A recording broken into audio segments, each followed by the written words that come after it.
Okay, so I've been playing myself some Caves of Qud, a fun little roguelike game that's still in early access, but will probably release not too far in the future, and it's something I picked up in the past couple of months. I'd always not really gotten the game from looking at it, but now that I've played it, I understand the appeal entirely.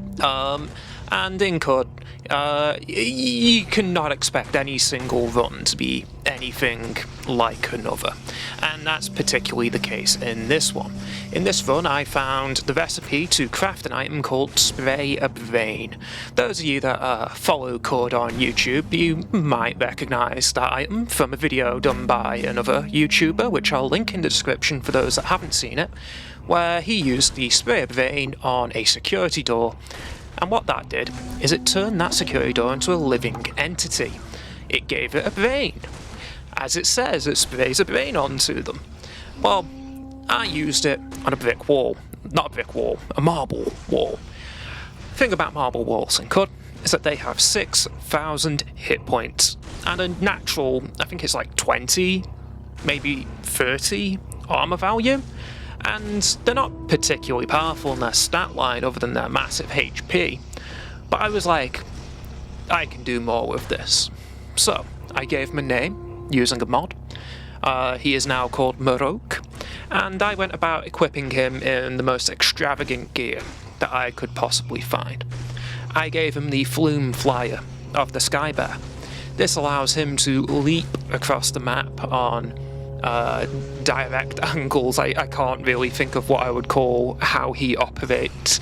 He picked up the Corrosive Gas Generation mutation as his first mutation, thus making him immune to the only thing that would realistically kill him other than disintegration.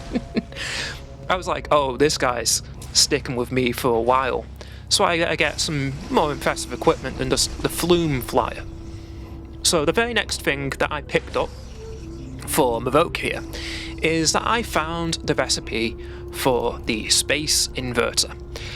What the Space Inverter does is allows you to exchange places. It's a gun.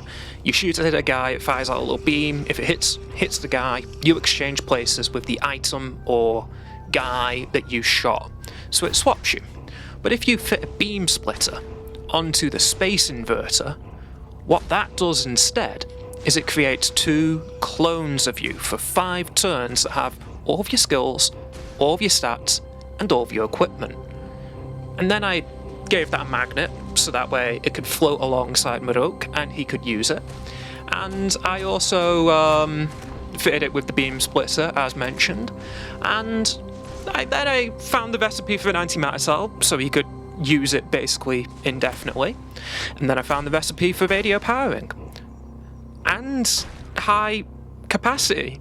So now it's an absolutely gigantic battery that recharges basically an entire use of the Space Inverter every single turn, which means that Moroq, every single turn that he sees something, will shoot 3 beams, create 2 clones of himself, spit out a bunch of gas, and then they'll fire again, and that'll create more clones.